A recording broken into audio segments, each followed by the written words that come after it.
I think that you should include would conventionally quick cuts, some dialogue but not a lot, and sort of quite high tempo music in terms of intensity. I sort of expect to definitely see the MPAA logo and the logo of the company that made the film.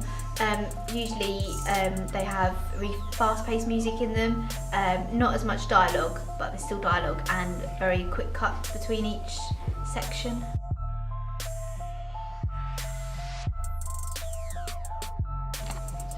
I would say that you could focus on either of them because they're both sort of open to development. If you focus on the protagonists, you could focus on his sort of like mental state and his desire to defeat the antagonist. But if you focus on the antagonist, you could sort of look at his evil ways and his plans. I think this aspect doesn't really matter. As long as you include a bit of both, I think that there's no sort of balance, but maybe try and focus on both. Either have more focus on the protagonist, which is maybe what you usually expect to see, or depending on the genre, maybe focus more on the antagonist.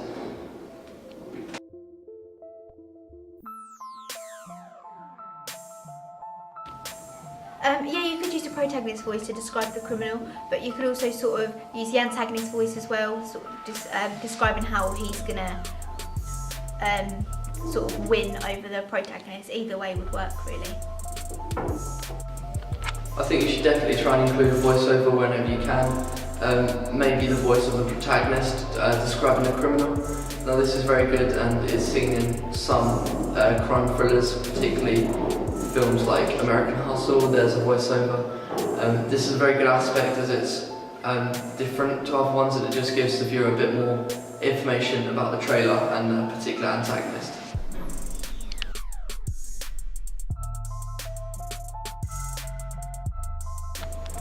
I think the shots that you're usually expected to see could include sort of quite a good use of close-ups. Now this would be good for sort of showing emotion between different scenes and important scenes in a trailer, which is conventional. Also a lot of establishing shots, so it gives the viewer an idea of where the film itself is going to be set, like whether it be in the city, which is conventional for a crime thriller, or whether you want to challenge the conventions and set it somewhere where, like Seven, it sort of changes locations quite frequently and gives the viewer a chance to see where the trailer is going to be set.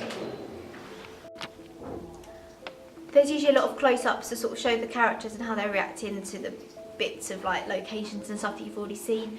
A lot of establishing shots as well to sort of set the location that the audience are going to see in the film. And usually there's several different tracking and panning shots, again just to sort of show location and what characters are doing what.